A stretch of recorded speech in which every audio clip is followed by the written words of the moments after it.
আমি একটা মোহন্ত বাবার একটা গান গাইব। এই গানটা আমি অনেক ছোট ছিলাম, এরশাদ শিকদার নামে একজন কুখ্যাত ব্যক্তির নাম শুনেছি। তো মেলায় গিয়ে একটা বই পেয়েছিলাম, ওই বইটার নাম এরশাদ শিকদারের ফাঁসি। সালটা 2000 সম্ভবত 8। এই এরশাদ শিকদার কারাগারে থাকা অবস্থায় একটি গান গেয়েছিল, আমি তো মরে যাব, চলে যাব, রেখে যাব সবই, আছুস নি কেউ সঙ্গের সাথী, সঙ্গে নি কেউ যাবি। এরশাদ শিকদার পানির নিচে একটা বাড়ি বানিয়েছিল, বাড়িটার নাম ছিল স্বর্ণকমল বাড়ি।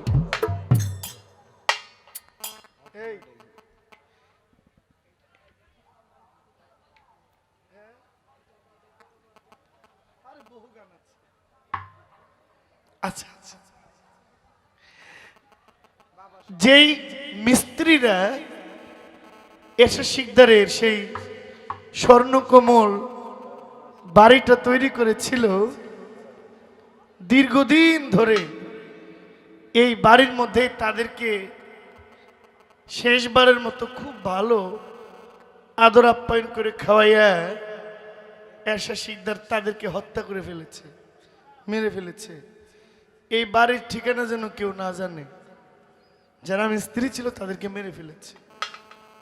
যাকে পছন্দ হইতো তুলে নিয়ে যাইত। খুলনার সেই কুখ্যাত ব্যক্তি ছিল, তার ফাঁসি হয়ে গেছে।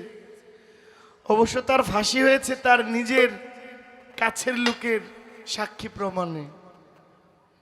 সেই আমরা মনে করতাম যে এই গান এরশাদ শিকদারের গান, পরে যখন বুঝলাম যে না, এই গান বহু বছর আগে বিক্রমপুরের একজন সাধক লিখেছেন, যার নাম আব্দুল সাত্তার মহন্ত বাবা।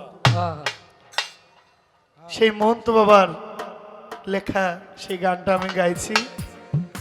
সময় বুঝি না বাবা, টাইম টেবিল বুঝি না, মানুষ গান শুনতেছে মনের দিক চেয়ে গাইতেছি, ক্ষমা করবেন।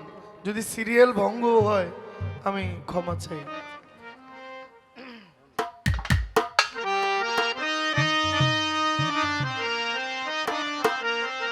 বহু সন্তান এই দেশে আছে, বাবার লাশ দাফন করে না, আগে সম্পদ কিভাবে ভাগ হবে, লাশ উঠানের মধ্যে ছেলেরা উকিল আইনজীবী নিয়ে উঠানে হাজির, আগে সম্পদ ভাগ হবে, পরে বাবার লাশ দাফন হবে। এমনও দেখেছি বাবা অসুস্থ, হাসপাতালে আছে, ছেলেরা নোটারি পাবলিক সব কিছু নিয়ে হসপিটালে হাজির হয়ে গেছে যে আগে জায়গায় সম্পদ ভাগ করে দেন। জীবন বড় অদ্ভুত, জীবন অনেক অদ্ভুত। মহন্ত বাবা বলছে, আমি তো মরে যাব, আমি তো মরে যাব, চলে যাব, রেখে যাব সবই, আছস নি কেউ সঙ্গের সাথী, সঙ্গে নি কেউ যাবি, আমি মরে, আমি তো মরে যাব, চলে যাব, রেখে যাব সবই, আছস নি কেউ সঙ্গের সাথী, সঙ্গে নি কেউ যাবি, আমি মরে যাব, আমি তো মরে যাব, চলে যাব, রেখে যাব ছবি, আছস নি কেউ সঙ্গের সাথী, সঙ্গে নি কেউ যাবি, আমি মরে যাব, ও মরে যাব, চলে যাব, রেখে যাব ছবি, আছস নি কেউ সঙ্গের সাথী, সঙ্গে নি কেউ যাবি, আমি মরে যাব, ও আমি মরে যাব। মরার সঙ্গে সঙ্গে পড়ে যাবে কান্না কাটির ভিড়, সবাই আমায় মাটি দিতে হইবে অস্থির, মরার সঙ্গে সঙ্গে পড়ে যাবে কান্না কাটির ভিড়, সবাই আমায় মাটি দিতে হইবে অস্থির, মরার সঙ্গে সঙ্গে পড়ে যাইব কান্না কাটির ভিড়, দিতে হইবে অস্থির। আমায় দেবে মাটি, আমায় দেবে মাটি, ভুল ত্রুটি চেয়ে নিবে ক্ষমা। দেবে মাটি, ভুল ত্রুটি চেয়ে নিবে ক্ষমা। কেউ বা আবার হিসাব করবে কোন ব্যাংকে কি জমা। আমি মরে যাব, আমি তো মরে যাব, চলে যাব রেখে যাব ছবি। আসক্তি গো সঙ্গের সাথী সঙ্গে কেউ যাবে আমি মরে যাব। আমি তো মরে যাব, চলে যাব রেখে যাব ছবি। আসক্তি গো সঙ্গের সাথী সঙ্গে কেউ যাবে আমি মরে যাব। আমি মরে যাব। মরে যাব, রেখে যাব দুনিয়ার সম্পদ। একদিন সেই সম্পদে ডেকে আনবে আপদ আর বিপদ। মরে যাব, রেখে যাব দুনিয়ার সম্পদ। সেই সম্পদে ডেকে আনবে আপনার বিপদ। আমি মরে যাব, রেখে যাব আমার দুনিয়ার সম্পদ। একদিন সেই সম্পদে ডেকে আনবে আপদ আর বিপদ। সম্পদ ভাগের জন্য, সম্পদ ভাগের জন্য মন মালিন্য হবে সূত্রপাত। ভাগের জন্য মন মালিন্য হবে সূত্রপাত। এক ভাই আরেক ভাইকে করবে অপমান আঘাত। আমি মরে যাব, আমি তো মরে যাব, চলে যাব রেখে যাব ছবি। আসক্তি গো সঙ্গের সাথী সঙ্গে কেউ যাবে আমি মরে যাব।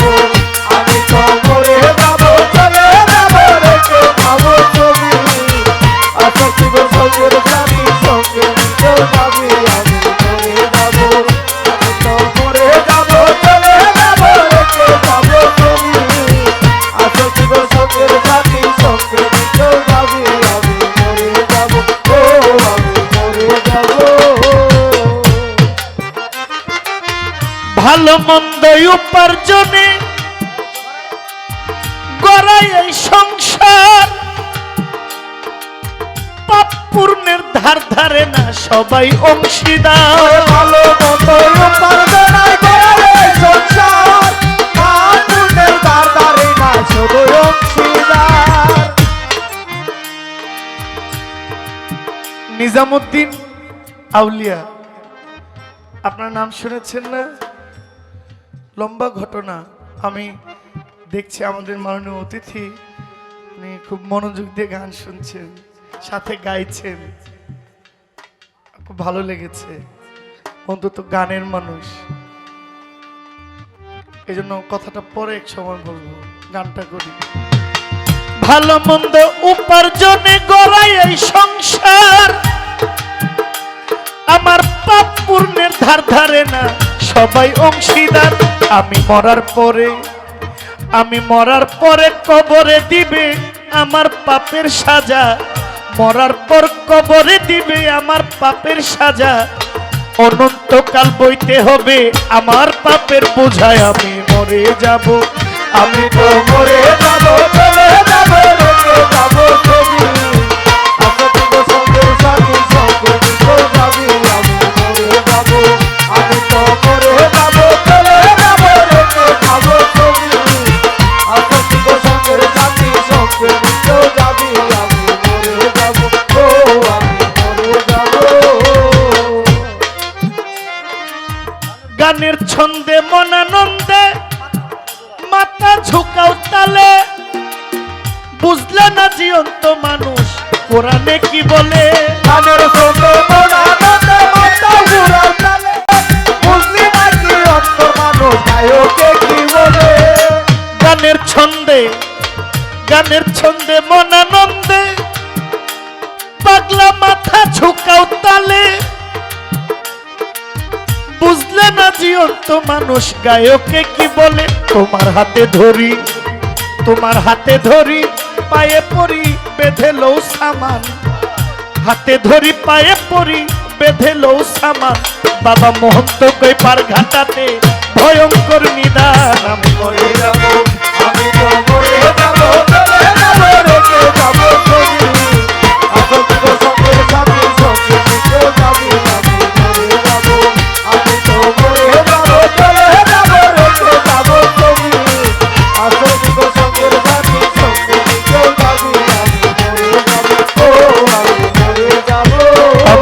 মরে যাব চলে যাব রেখে যাব ছবি সঙ্গের সাথে সঙ্গে নিকেও যাবি আমি মরে যাব আমি তো মরে যাব চলে যাব রেখে যাব ছবি আসল সঙ্গের সাথে সঙ্গে নিকেও যাবি আমি মরে যাব ও আমি মরে যাব আমি তো মরে যাব চলে যাব রেখে যাব ছবি আচ্ছা কিন্তু সঙ্গের সাথী সঙ্গে নিকেও যাবি আমি মরে যাব আমি তো মরে যাব চলে যাব রেখে যাব ছবি আসল সঙ্গের সাথে সঙ্গে নিকেও যাবি আমি মরে যাব আমি তো মরে যাব চলে যাব রেখে যাব ছবি আসল সঙ্গের সাথে সঙ্গে নিকেও যাবি আমি মরে যাব আমি তো মরে যাব চলে যাব রেখে যাব ছবি আচ্ছা কিন্তু সঙ্গের সাথী সঙ্গে নিকেও যাবি আমি আমি মরে যাব আপা মিউজিক সেন্টার সিংপাড়া শ্রীনগর আমাকে 200 টাকা দিয়েছেন সালাম নেবেন আমি কিন্তু 2 মেয়ের বাবা আমার কিন্তু 2 মেয়ে আছে আমার ছোট মেয়ের বয়স 7 বছর চলে আমার বড় মেয়ে 11 বছর বয়স ঠিক তার মতো দেখতে মিষ্টি তার অনেক সাহস সে এত মানুষের সামনে কি সুন্দরভাবে নৃত্য করে অনেক বড় হোক মা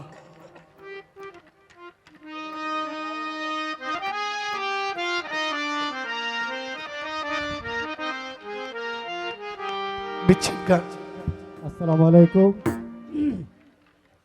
আসলে জহির পাগলা ভাই যে কত বড় মাপের একজন মানুষ তার বাস্তব প্রমাণ আমি কোন এক মঞ্চে জহির পাগলা ভাইয়ের মা অসুস্থ ছিল আসতে একটু দেরি হওয়ায় অনেক কমিটির লোকজনে অনেক অপমান করেছে যে গান গাইতে দেওয়া হবে না। ভাই আমার স্টেজের মাঝখানে বসে চাদর বুড়া দিয়ে একবারে বসে আছে, কিচ্ছু বলে নাই। যখনই কমিটি বলছে যে জহির পাগলা আর গান গাইতে পারবে না, সমস্ত পাবলিক একবারে পুরা মাঠ খালি, সবাই চলে যেতেছে। এখন কমিটি পড়ছে বিপদে। সাথে সাথে আবার কমিটির লোকজনে ডাক দিয়ে বলছে জহির পাগলা গান গাবে, আবার সমস্ত মানুষ চলে আসছে। এই কথাটা বলার একটাই কারণ, কিছুদিন আগে আমার জহির পাগলা ভাইয়ের আমিও পোস্ট করেছিলাম, তার একজন মেয়ে অসুস্থ, আইসিইউতে ভর্তি ছিল, তারপরে সে মঞ্চে গিয়ে গান পরিবেশন করেছে। তাহলে কত বড় বড় মনের একজন মানুষ। জহির পাগলা ভাইয়ের জন্য সবসময় আমরা আমাদের ইউটিউবার যারা আছে তাদের পক্ষ থেকে এবং তরিকামতি লোকজনের পক্ষ থেকে অসংখ্য ধন্যবাদ জানাই ভাইকে। ভাই অনেক বড় বাপের একজন মানুষ, নিজের বাচ্চা আইসিইউতে ভর্তি, তারপরে সে গানের মঞ্চে চলে গেছে। ধন্যবাদ ভাই, আপনারা সবাই দোয়া করবেন। এখন ভাইয়ের মেয়ে সুস্থ, ইনশাল্লাহ বাসায় আছে। আসসালামু আলাইকুম ওয়া রাহমাতুল্লাহি ওয়া বারাকাতুহু।